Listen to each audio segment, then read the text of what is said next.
I'm here this morning with Edna DeVries. She's running for Alaska governor. I've known Edna for a number of years. I'm excited to have her on the program. Edna, how are you doing today? Good morning. We're doing excellent. Good morning, and thank you for having me. I think this is an excellent way for candidates to be able to tell a lot more than just a 3-second elevator speech. So, thank you for reaching out. You bet. And that exactly is the problem that I faced when I was in politics, too. It's always what others are saying about you. You never really get an opportunity Right. to tell people about what your vision is for the state because you're always having somebody Mhm. else that has a different agenda that's not about truth, trying to filter what you Right. say or trying to take words out of context. So this is your opportunity to set not necessarily the record straight because I know you've got a great reputation, but to basically tell Alaskans what your vision is for the state. But what I'd like to do first, just so that people can get to know you like I know you, why don't you tell us a little bit about kind of your association with Alaska? We'll get into politics after that, but I just want you to tell people a little bit about who you are. Okay, thank you. Well, I am an only child. I was born in Wisconsin, and my I was born 7 years after my mom and dad were married, and they both came from large families, and so they were very excited about having a child, and so that really was an outstanding start for me. I was very loved and appreciated, and from an early age was informed that I could do whatever I wanted to do. Now, later in life, the Lord tempered that a little bit so I would get to do what He wanted to do and not what Edna wanted to do. But anyway, my dad had a third grade education because we didn't call it a dysfunctional family at that time. We just called it a family that broke up. And my grandfather had gone to prison for what I heard in the family, a wrongful decision and the court system. But anyway, and my mom only had an eighth grade education. So we did a lot of moving around just so dad could have a job. And so when we lived in Minnesota and South Dakota, and then we moved to Montana, and so the time I was a freshman in high school, I'd gone to 5 different schools. So education was a big thing. And that was always the reason that my mom and dad felt that dad couldn't hold a job. And so that really cemented me in. And so I had a very outstanding childhood. Like I said, I was just, dad called me the kid, and he'd say, the kid can do whatever she wants. And so that was a good and bad. And so I went on, finished high school, went to college, got married. Back in those cultural days, it was the wife who went to work. So the husband could take and obtain his degree, and they could live happily ever after. And that happened to us, Keith and I. And but we didn't happen to live happily ever after. We moved to Alaska in '67, lived 18 months in Ketchikan, then moved to Palmer, and Palmer's still where I live. And we divorced in '71 when the kids were 10 and 7. I ended up with the children in the house and went to work being the first treasurer for the city of Palmer. And that my background was accounting, and so I enjoy figures and math, and prepared budgets and grants and things like that, which I've done over the years. And so I worked for the city of Palmer for 5 plus years. And back to education, it was 18 years to the month from the time I received my bachelor's degree from the University of Alaska in Anchorage. And I did that after I was divorced, and when was working at the city of Palmer. So That shows a little, I think, a little bit to me how important I think education is. But it is the one area where I tell people laughingly that it is the area where I am pro choice. I believe that the parents should have the biggest influence upon where and what kind of education, whether that's homeschool, private school, public school, whatever it is. And so that's been my background. Since that time, I've taught at the community college here locally, accounting, and then also taught at charter college. Had a 30 plus year real estate commission meeting career, and then also taught at Don Young, Alaska's Job Corps Center. And so that gives me some background, I think, especially from charter and from the Job Corps, of seeing people, residents in our state that need second and third chances. And so then I was a single parent for 12 years, 13th year, married my husband Noel. We now live in Palmer, and we have a blended family. So I have experienced all kinds of marital and childhood and raising children from, being, like I said, a a family that started out what the world would call in a good place, and then ended up being a single parent for those number of years, and then ended up with a blended family. And with that family came two children. And so now we have 13 grandchildren and four great grandchildren. And God has just really blessed us. And so, and during that time, we also did a prison ministry. My husband was president of Full Gospel Businessman. We did some mentorships with the men at the adult camp, bringing them into our home and recognizing that people do need to have second and third chances, but also there's consequences to our actions. And for us to be a law-abiding country and state, we must take and pay those consequences. So that gives me maybe a little bit more background of why I have the philosophies I do have, both in my private life, in my community life, and in government. So 58 years in Alaska, it sounds like 67 if my math is right, something like that, because that's about Uh-huh. my age. I was born in 1967, about the time that you came Okay. up here. But I, I mean, so you've seen this state come from pretty much not much of anything to what it is today. What are the biggest changes? Right. Yeah, but well, people, I think, is the biggest changes because when we first moved to Palmer, the bases had just gone from heating with coal, which made the coal mines in Sutton very lucrative and it had a lot of employees, to natural gas. And so that really wiped out the economy in the Palmer area. So we saw when I served in the Senate, part of my Senate district was the whole Matsu Borough, which had a population of 10. Now it's more than 10 times that. We're the fastest growing borough. We're like 117,000 people. And so people coming and demanding services, providing jobs and working at jobs, that makes the difference to me. And blending all of those desires regarding, like, when the oil pipeline went in, all of the people that came up at that time, and then a few years later when oil went down to $8 a barrel, and saw many of those people leaving because of the fact that there was no more jobs. And so I've been through many of those things, and especially in the real estate market, have experienced a lot of that.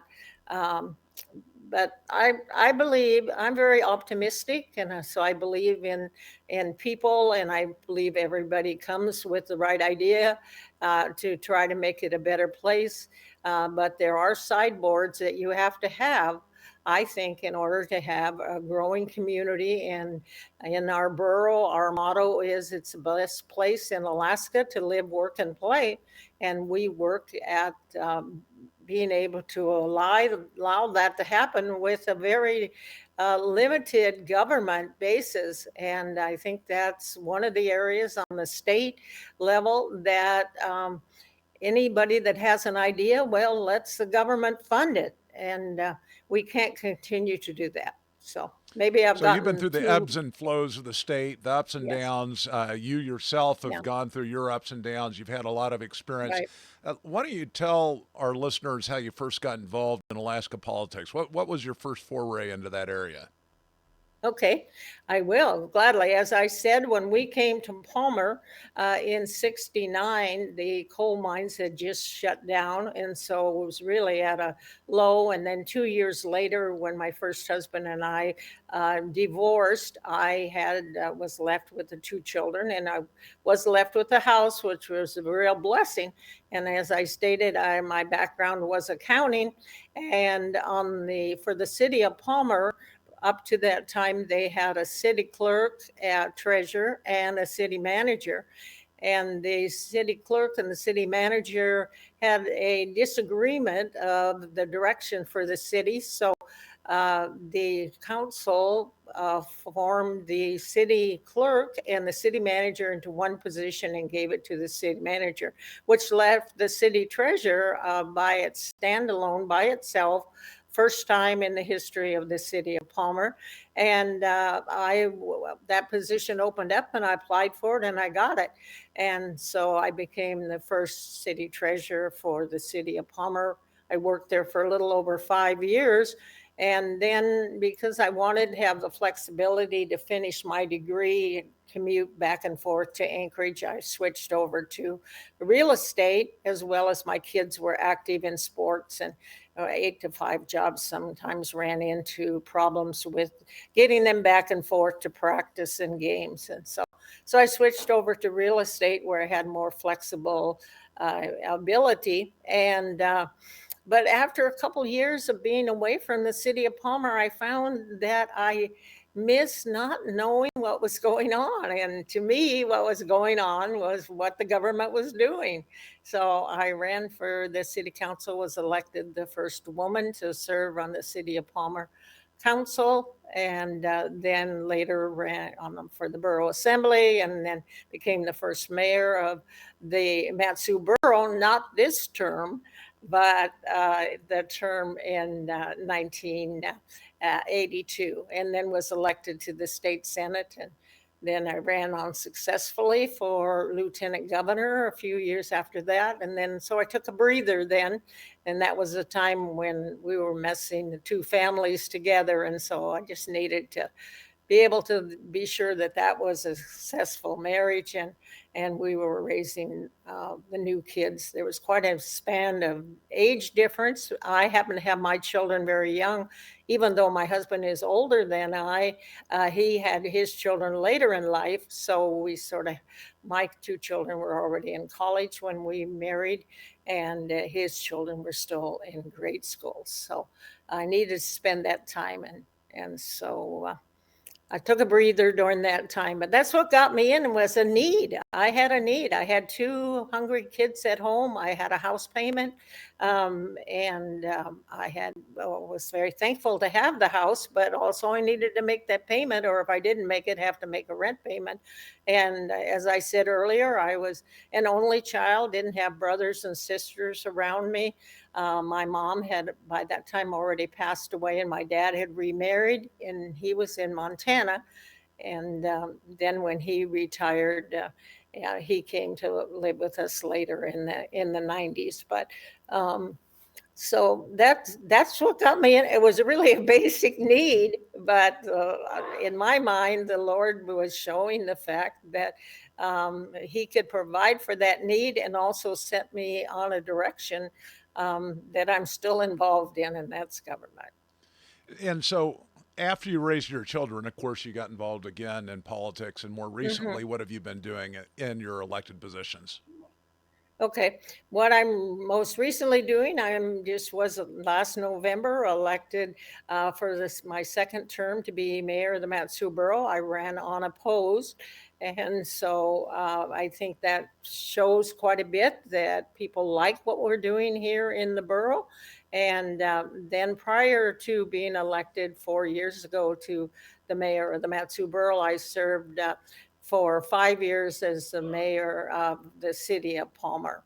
And and in the 1990s, I served 8 years on the Republican National Committee. So I still was involved in politics, but not in elected office. So, in your most recent foray, or your most recent elected position of the Matsu Borough Mayor, can you kind Mhm. of give our listeners in just short form what your accomplishments were there and how you intend to translate those type of accomplishments into your leadership of the state as a whole, as opposed to just a borough? Okay. If I could for a minute go back to the Sure. COVID days when I was mayor of the city of Palmer, at that time, we didn't have a full conservative council. We had some liberal members on there. And during COVID, they had proposed an emergency ordinance to require that masks be on every person in the city of Palmer, whether they're in their house, in the community, or in a business. And that the businesses were responsible for enforcing the fact that somebody came in without a mask, requiring them to put a mask on. And the stickler to me really was the fact that they could not call the city of Palmer Police Department to enforce that. It was up to the business person. And that's this is a very hard position to put it in. And so there was an emergency ordinance that was proposed. And we took 17 hours of personal testimony in the city of Palmer from all over the borough regarding that. It was defeated. And during that time, one of the people right now who is in the legislature, Representative Jubilee Underwood, whose parents have we had done prison ministry with.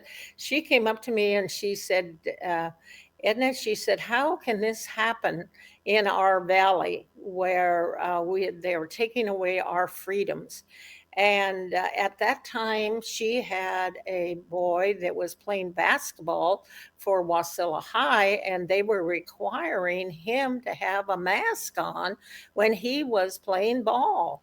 And so that was very concerning to her. So my husband and I spent some time praying and talking about that, and we formed what we called a school of government. And that's been going on. I've taken a leave this fall from that, but we formed that. And one of the classes we gave out was, should I run for public office? And we also had in some people that were attorneys. We're talking about the Constitution, both the state and the federal one. And out of that came a number of the people that serve currently on our, whether it's City of Palmer, City of Wasilla, City of Houston, Matsu boroughs, elected offices because they got themselves educated and they found out that they had some answers for some of those things that were going on.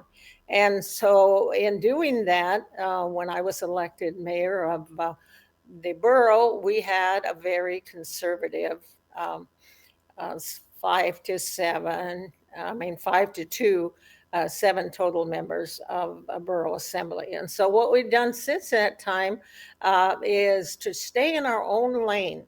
The Matsu Borough is a second class borough, which makes us different than, say, the city of Wasilla, even the city of Palmer, and or the city of Anchorage, who have a lot more powers, such as health powers and some things, police powers, things like that, which the state constitution doesn't give to the Matsu Borough. And so we have said that we are only going to do the things that are lawful for us to do and to do them well. And so that's what we have done. One of the biggest things I think on election integrity we've done, I've done blogs, both pre-assembly and post-assembly, that go out on all the social medias from the borough, just to keep people in touch with what is going on. Transparency has been a big thing as far as we're concerned. Our checkbook for the borough is online. People want to know how much money I get, or how much money we paid to a certain vendor or something like that. That's very easily attainable. Our finance department continues to win awards from the Municipal Finance Association for their budget presentation, as well as how they equate the budget figures to what the actual cash that goes out the door. So there's a number of things like that that we have done. We were very cognizant of the open meetings law, which, and for people that don't know what that is, it means that I, as mayor, on any subject that either has come before us, is before us presently, or maybe come before us in the future, I can't talk to, outside of a public meeting, talk to two more of the assembly people regarding that. And we just had a whole thing on water body setbacks. So if people were talking to me, public can talk to anybody. Okay, let me be clear about that. Public can talk to every one of the assembly people at different times, or whatever. But the assembly people, the elected officials, we have to keep the government's business in public, which means that it will be on our agenda.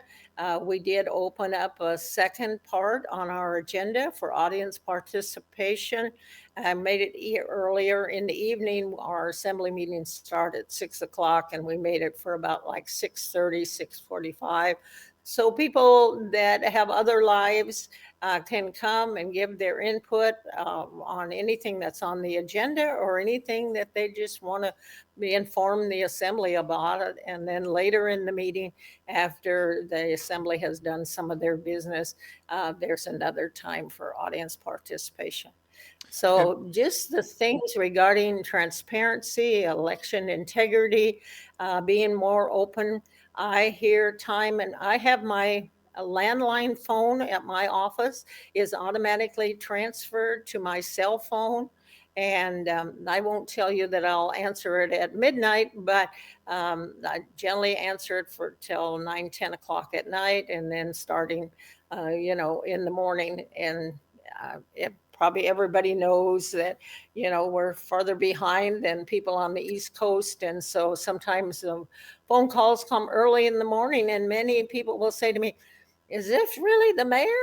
I thought I would get a secretary or something. And so I know that will not be possible as governor, but I will want to instill that into all of my commissioners and to all of my staff, that our constituents and our voters and our citizens, that's what we're there for. We're not there to come up with some grand scheme that is going to affect the people negatively. And so those are some of the things that we've come up with. And we have done away with, on the voting integrity, we've done away with the machines. We've gone to paper ballots. And another layer to me is the fact that the paper ballots are counted at the precinct level. And I think you know that, sir, from what you went through regarding the fact of the what can happen from the right. time somebody votes until that vote is counted. And so I think that that is a critical thing because, as I've mentioned before on our podcast, one of the greatest poisons to the body politic is an electorate that believes that their vote is not counted, that they actually have no Right, interface or any influence on what actually happens in leadership. right, And as you saw, I mean, you were obviously involved in past campaigns in which we saw lots of vote right. integrity issues come up. In fact, I believe your Right. husband was even involved in some of the what we Yes, he was. misdescribed as recounts in Juneau back in 2010. We saw how ballots had been Right. accessed before the vote. We saw that things had been manipulated. We saw a lot of hanky panky that created this undercurrent of, is my vote really counting? And so, one of Right. the things that I'd like you to do, and you've mentioned some of this already in your discussion, not all the state is aware of what the Valley has done on the vote Hmm. integrity side of things. And I'd like you just to tell our listeners specifically what has been done to restore vote integrity in the Valley.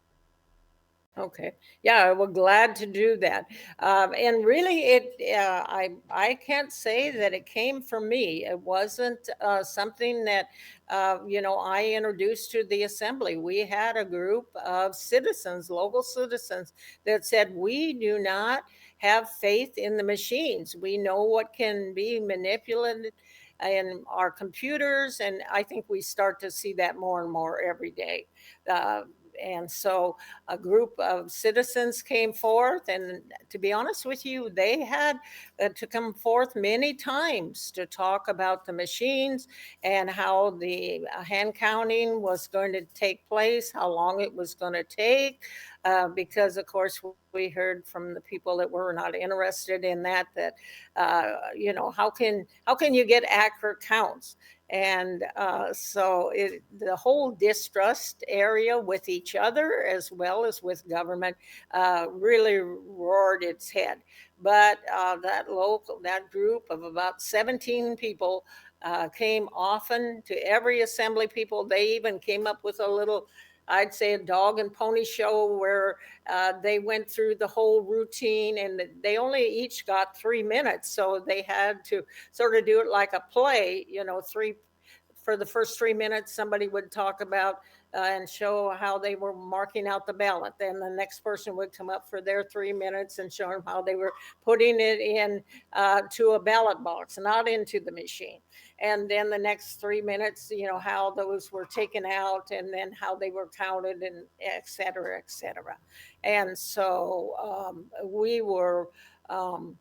It took quite a while, and I would say that the for our borough, the assembly hires our city manager, our borough clerk, and our attorney. And our borough clerk is the one that's in charge of the elections. And I can't say all three of them were on board when the public started to come, but they were very diligent. And again, we started to listen to what the people were. And then the other thing that we did um, was the Americans for Prosperity started a petition. They had an office here in the Valley to move our local elections from October, which is when most of the municipality elections are held in Alaska, to move that from that until November. And that really increased the voter participation. Now, this last November, we were down again because we didn't have the head of the ticket like the President of the United States, which we had a year ago in November. But we have had more people be able to participate and are aware. And it's much easier, I think, because on the national level, you hear them talking about the November elections. And so that reminds people to vote. So that's also been a part. That was by a personal referendum where they gathered the signatures, presented it to the assembly, and then the assembly voted to put it on the ballot. And that was done, let's see, probably I think 4 years ago.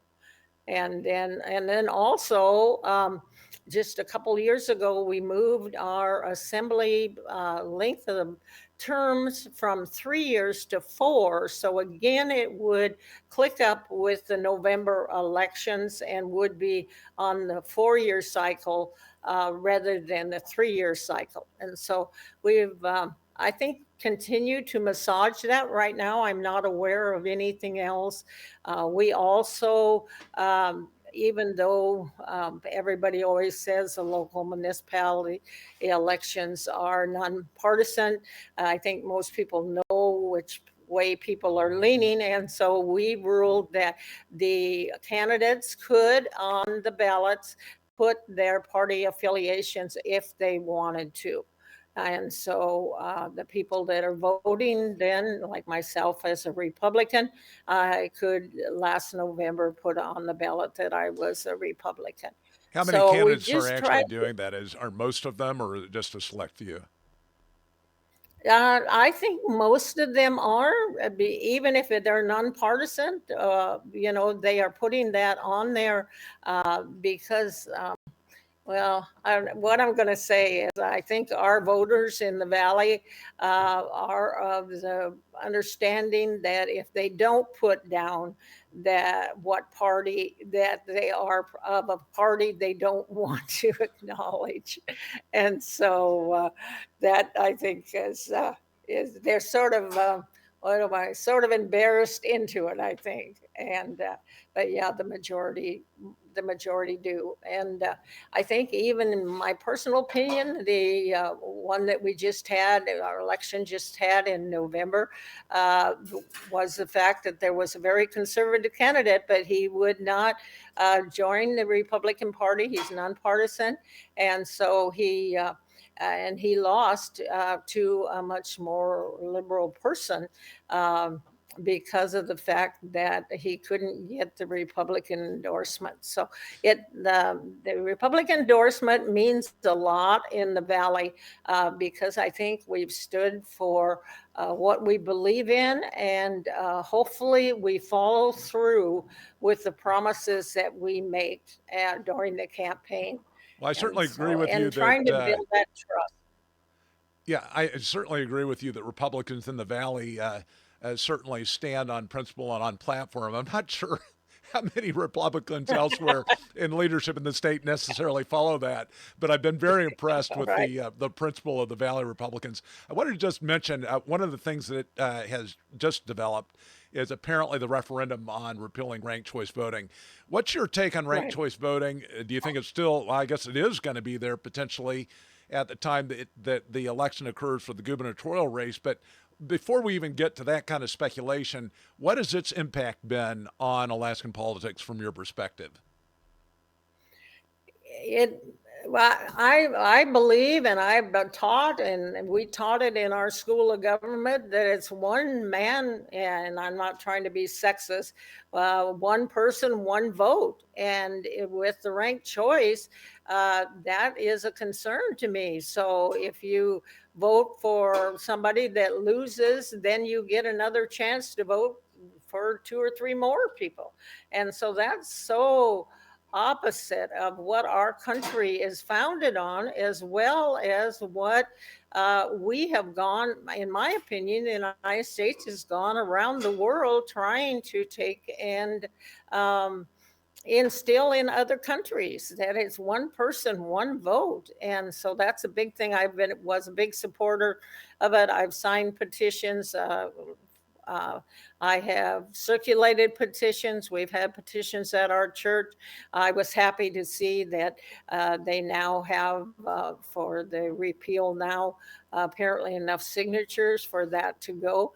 And as you know, the person in the Valley that started and worked on this has gone all over the United States, and other states have been smart enough to realize that that is not um, a good idea for them. And yet we still are here. And as you know, it was defeated at the end of the election day, but then ballots kept coming in and coming in and coming in, that they had to take in until they defeated it, and allowed it to stand. So um, I hope that it does. I can't. Yeah, and the other thing is, it's my understanding there's no way to audit it, because after the Right. first ranking, then there's no way to audit it. And so how then, just like what you were talking about earlier, when your situation, you were challenging with some of the ballots and the way they were counted, and the way not only from what I can remember, Joe, was not only the way they were counted, but the way they became pre-filled out. And Right. so, Yeah. I mean, yeah. So anyway, that go gets ahead. to the whole ballot security issue, which of course comes into play not just with mail-in ballots, but also with the way that the ballots are actually distributed out to all the precincts. I mean, you had in our case across precincts the same writing, handwriting on ballots of precincts that were hundreds of miles away. Obviously, the only way that Mm-hmm, happened was those ballots were accessed prior to the race. Part of the problem also is mm-hmm. that when you dump a bunch of ballots into a precinct, because a precinct always gets enough ballots for the registered voters in that precinct, Right, there's always going to be 50% or so that are left over. Is there, you know, right. is there accountability for those ballots? And in the past, there has That's not right. been. These are all just real fundamental things that need to be addressed in order to restore trust. Valley's done a great job Mm-hmm. with it, but still not just at the state level, but at the national level too. There's a huge level of distrust. And one of the things I just find Right. absolutely shocking is that the current governor actually brought in Dominion, which I just find mind boggling in view of the past vote integrity problems that have been proven to exist in this state. I mean, our state is probably Right. riddled with more vote integrity issues than any other state in the Right. country. And yet, we, at a time when everybody distrusts the voting system, at a time when Dominion was under attack from just almost every angle, that's now the machine that we're Mm-hmm. using. And frankly, any time that you're relying on the electronic voting machine as opposed to the old hand counted ballot, you're going to have questions. And, you know, this garbage that we hear about, oh, well, you know, we can't count the ballots unless we have the electronic help because then it would just create all sorts of inefficiencies. Well, look at Argentina. I mean, Argentina in a day counted the ballots in their Right. last national election without any issue at all. But one of the things that you pointed out, which adversely impacts all that, is ranked choice voting, because then you get the convoluted ranking that creates lots of Mm-hmm. issues with the hand count. And I think that was part of the objective in probably stealing that referendum when it passed before, was that, hey, not only are we going to be able to capitalize on multiple votes for the wrong people, but we also are going to be able to capitalize on the fact that we're going to be able to take away the hand count as a methodology to actually confirm the vote. And so I think it's critical. I Mm-hmm. mean, they can cheat the vote, they can't cheat 15, 20 points. We need to get as many Right. people out to the polls to repeal that thing as we can so that we can restore control to the people. Right. Right. That's right. Yeah, and I think that is one of the things, the reasons that that distrust continues to grow and grow in against government. And so, yeah, it is. It's something we have to do away with this time. Well, That's just the bottom line. one of So, the things I'd like yes, to go talk ahead. to you about is that distrust of government, and part of it, I mean, you can see the fractures being created, and I'm not trying to create wedge issues Mhm. for purposes of politics in Alaska, but there are clear fractures, especially on the conservative side of politics, and a lot of this deals with issues that don't directly impact Alaskan politics. They're more national, they're more international in scope, but they are still things that I'm sure Mhm. you even hear about at the local level, where people, you know, are arguing that the United States is leveraged under the control of another foreign power, that, you know, we shouldn't be Right. Yeah. supporting folk that are Corporation. doing things in Yeah. Gaza. You've got the anti-establishment hit that's coming in. You've got the Epstein issue where, you know, and again, Hmm. I'm a President Trump supporter, but am absolutely Right. flabbergasted that those Epstein files have not been released, and it's unfortunate that they haven't That's been, true. because it's, well, I think the reason why he got elected, at least 25% of his supporters would have cited that as a top one, two, or three issue. And I've been on Hmm. that for a long time, because I don't think we Right. should in any way have anybody close to power that has been leveraged or is impacted by that, those just kind of grotesque actions. But these have created Right. deep fractures in the Republican Party, which do create Hmm. dangers for coalitions moving forward, dangers for any Republican nominee running for state office, statewide office. Have you thought a Hmm. little bit about that, and how you're going to try to bring kind of these diverse coalitions together to support you?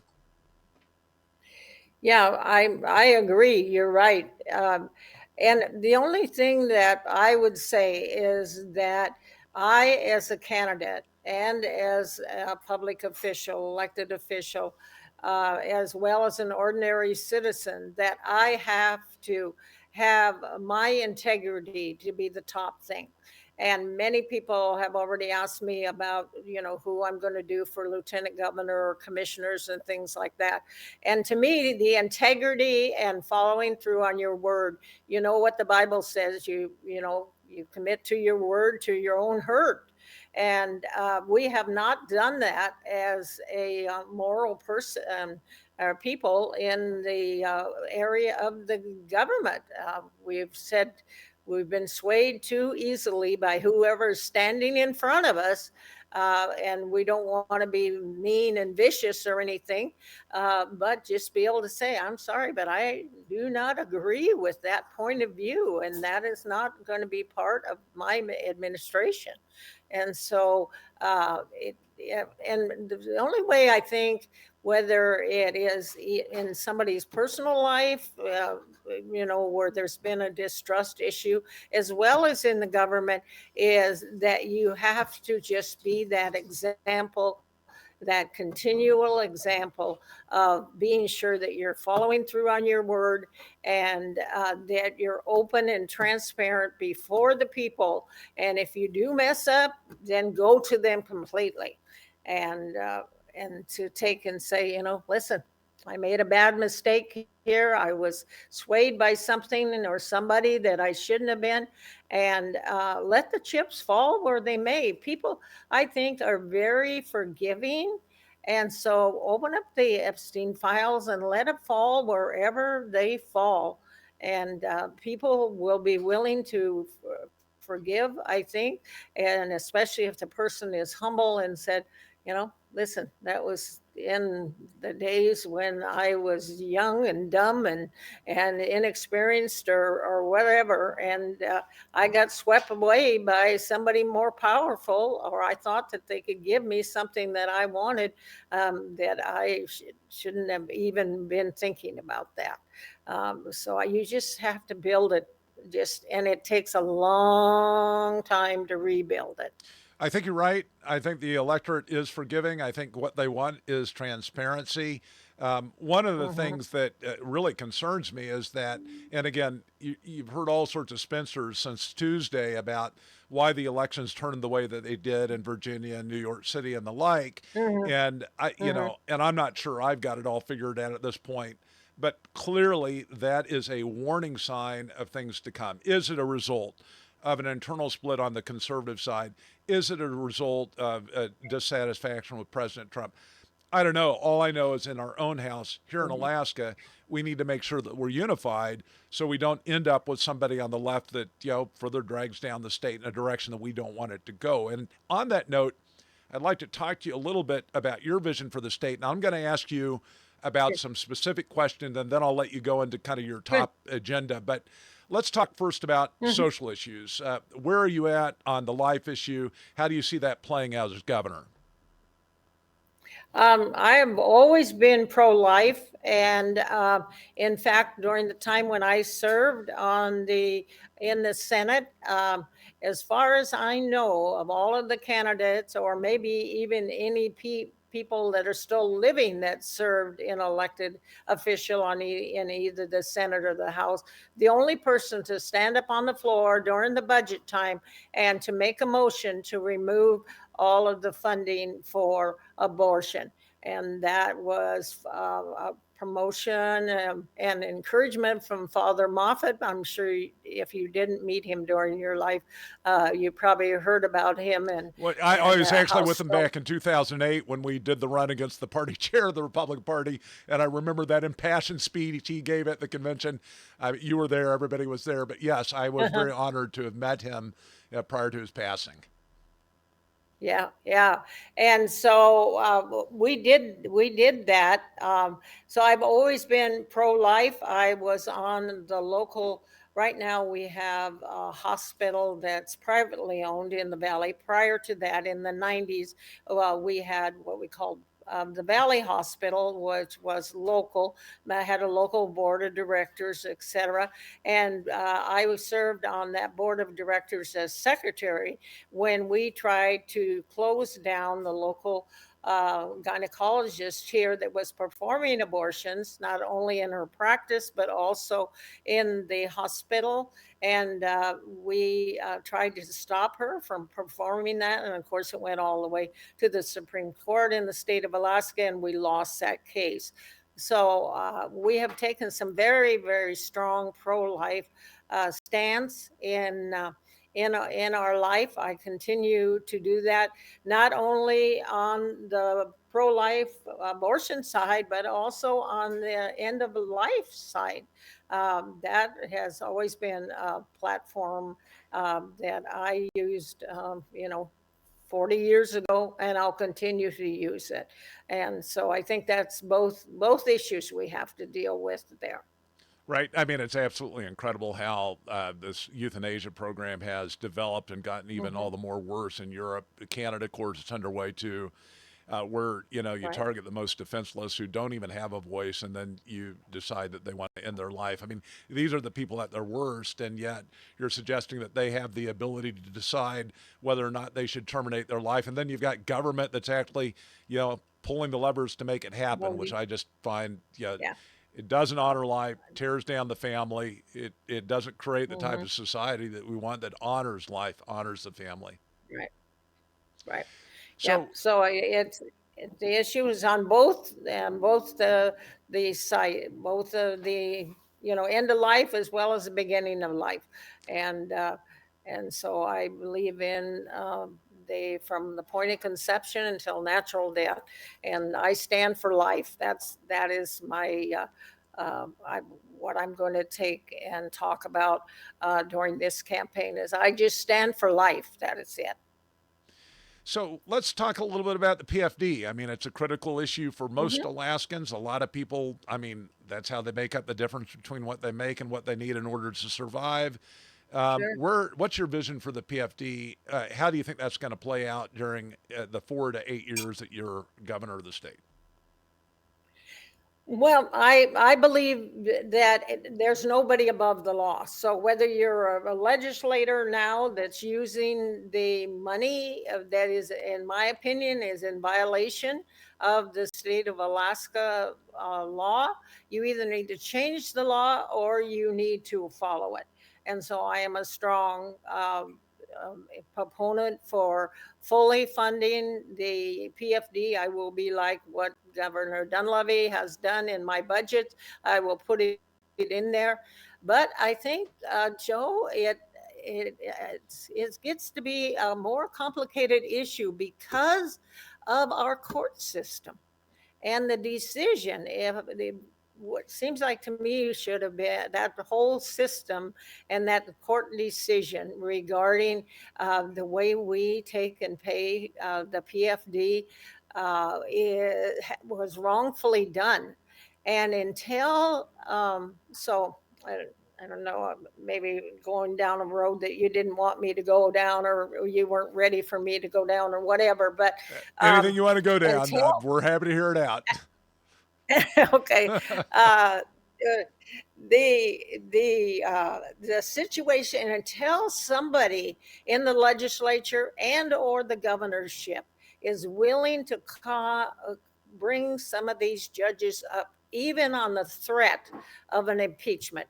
Now, when I was in the Senate before, there were a Senate that did the impeachment against Governor Sheffield. So I've been down that road.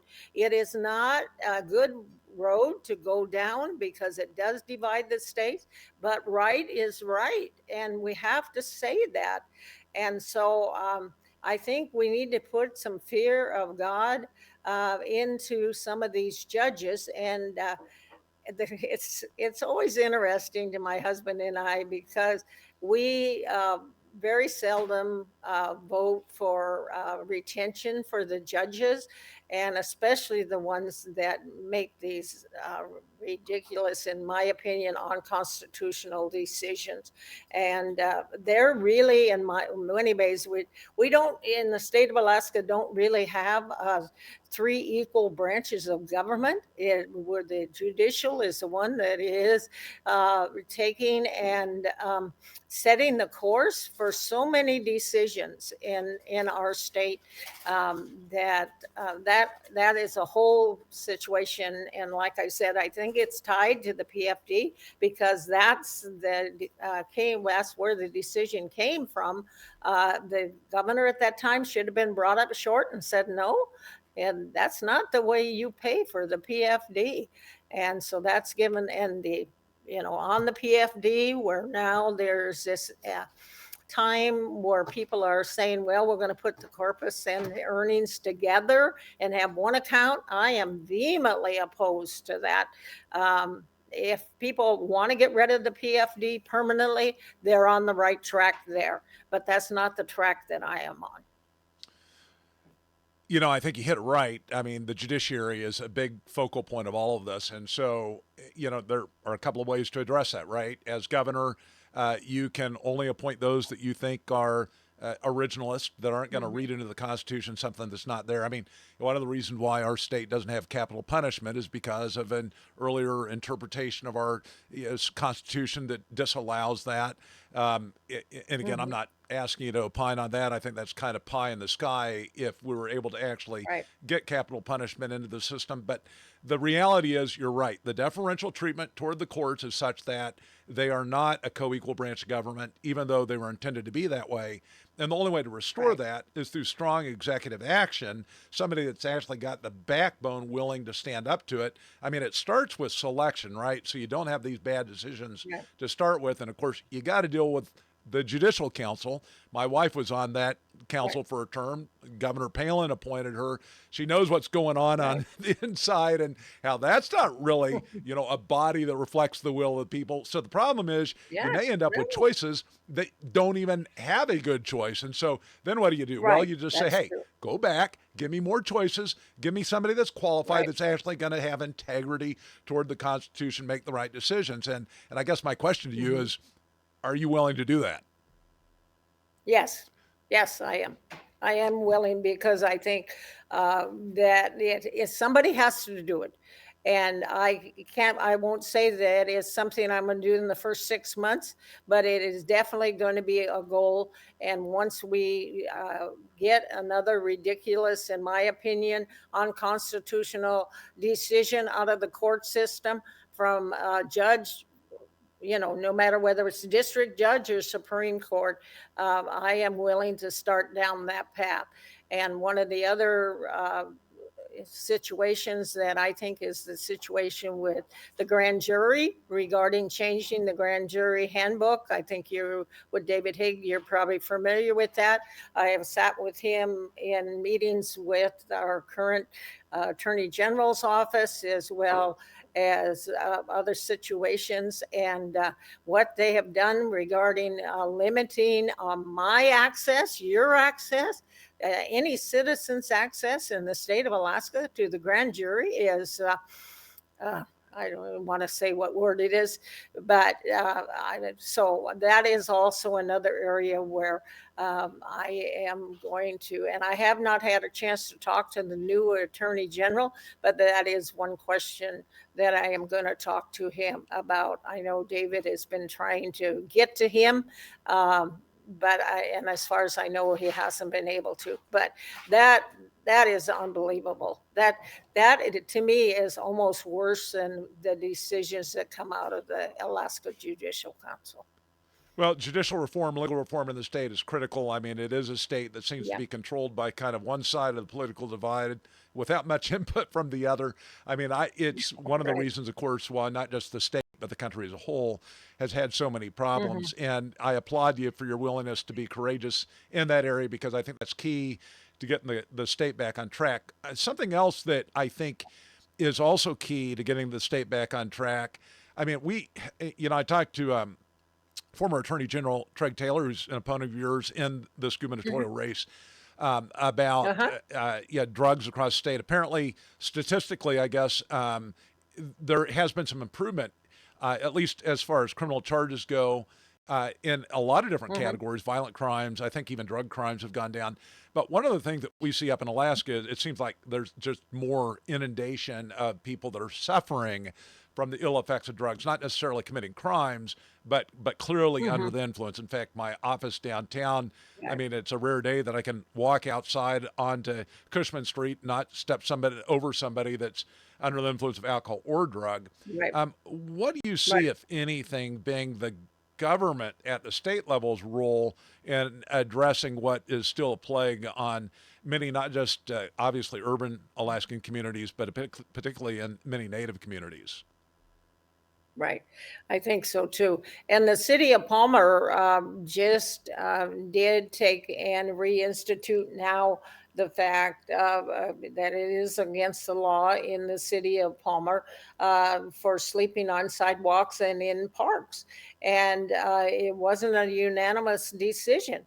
But we got to take and allow our police departments to enforce the law. And if the law's not there, I think, especially in my generation, you could barely spit on the sidewalk without getting a citation, and let alone all of the stuff that's going on. When you started to talk about going to your office, I thought maybe you were going to say something about stepping into something that is not there. I get calls from business people in Anchorage wanting to try to be able to take care of the problem when they have their businesses. And some of the businesses have lost renters because of that. So it is, we have to allow the police departments the tools to be able to keep our streets safe. And if we as elected officials are not willing to do that, then we need to be replaced. And as I said earlier, the Matsu Borough, we do not have police powers, so we rely on the state troopers. And junk and trash is a big problem in the borough because our borough is huge, has lots of trees where people can go and have these compounds and bring in old vehicles and cause all kinds of problems to their neighbors. And we have been working with the police departments as well as some of our nonprofits to take care of reducing this blight that's on our neighborhoods. And people have purchased the homes, as you know, and many people know, as all of us, or the majority of us, our home is our biggest investment, and maybe outside of whatever retirement that we have put into. And when we buy a home and move into a neighborhood, we expect there to be peace and tranquility in that neighborhood. And but again, I think it has to take a strong stand in the fact that we believe in law and order, and this is the law. And if we have done away with it to become some mindy pandy, uh, feel good law that is causing the problems in our neighborhoods and on our streets to be safe, um, we need to change that. And so it's something that will be on the forefront. That's for sure. Good. Let me shift into the budget. We don't have a lot of time left, and I want to Mhm. give you an Okay. opportunity also to address voters, telling voters kind of what your vision is, and probably it's going to mix in some of the responses you've already given us. But with respect to the budget, I mean, it's a perennial issue in the state. Now we're hearing kind of I mean, it seems like we're closer today than ever before for that, ephemeral gas line that doesn't ever seem Yeah. to Right. come into fruition. What is Yeah. your take? I mean, Yeah. is the gas line going to happen during your governorship if you're elected? Yes, yes, I very, very much so. I've the governor has the current our current governor has reached out to us because, of course, the gas line will be going through portions of our borough, and we've just uh, been talking to the governor regarding how are we going to handle? Are we going to tax the line? Are we going to be able to get, like, say, in Talkeetna, up in the Trapper Creek area, Willow, Houston, they'd all like to have natural gas, as well as other parts, even your area in the state. So I'm a big proponent. In fact, I have to tell you a cute little story. I had the Japanese consul in my office about 6 months ago, and that was before Japan had made the recent commitments that they have regarding purchasing or interest in our gas. And and so we talked about a number of things. City of Palmer's had a sister city with Japan for, I think, 18 years. I've been involved in that from the very beginning. And so we discussed many of those things. And of course, we came up with what we want the council in Japan to take back to their leadership. And so I teasingly a couple of times said to him, well, I have a blank piece of paper here. You could just sign your name and say that you were interested in being sure that Japan was purchasing our gas. And he would just, of course, laugh. And when our interview was done and we were saying our goodbyes, he said to me, he said, besides the governor in the state of Alaska, he said, of all of the people that I have talked to, you have been the most encouraging regarding and enthusiastic regarding getting the gas line in here. And I believe because of not only the president that we have who loves Alaska, that if we are going to keep our children here, as well as provide for jobs for us of all ages, that we have to take and knock on all of those doors and push some of those doors open. The president has taken and told us, he's behind us and he wants us to, change things. He talks about Alaska all of the time. This is a door of opportunity and we need to take it. We can't take and say, well, it's never happened before. We've been talking about it for da da da da da. No, we're not going down that road. We are just recently, well, within the last 3 weeks, I was in Nikiski when Glen Farm did an open house regarding Nikiski, and they're going to have to relocate part of the spur highway down there. And so there were about 200 people there. And so I heard their presentation there, and I was able to talk to many of the people that live down in the Kenai area regarding how they're looking forward to having the terminus in Nikiski and opening up some of those plants that have been closed there that were operating fully when Right. I was senator for that area years ago. Yeah, I think you're 100% on that. We got to be optimistic about it. We got to push it forward. It's just absolutely crazy that we've got a state just jam packed with all the natural resources we have, and yet, yeah, we're still debating the little things that kind of impede the Right, rest of the world from consuming those in a right, responsible way, obviously, but also in a way that gives our kids jobs, that provides economic opportunity, and from my perspective, also kind of separates us from this corrupt pipeline of federal support that has just right, created so many problems in the state. And on right. that note, I think Yeah. maybe what I'll do as we wrap this up is give you an opportunity to tell the voters out there. I mean, what is it that you see as your top priorities? What are you going to do in your first 100 days of office? Just kind of give us a 5 minute synopsis of where you're at. Okay, thank you. Well, first of all, I thank you again for this opportunity to address people and to be able to get my views and what I feel strongly out there. We've already talked about the social issues, and I stand firmly behind life in every area. One of the areas that we haven't talked about as that I feel I've accomplished is in economic development. We have a port in the borough who was dormant for like 8 years prior to the time of my coming on as the mayor, as well as a new borough manager. And now down in that area, we have Nova Minerals, who just received a $43 million grant from the feds to develop antimony, and they will have in the second phase, they'll put a refinery down in our Point McKenzie. So that'll give us an anchor. We constantly are pushing the railroad to finish the railroad spur because Glen Farm will have to have a unloading place for a lot of the pipe. And so with that railroad spur, we'll go from Point McKenzie right straight up to Houston and then up into your area. And so there's some economic development things that I'm very strongly in support of all.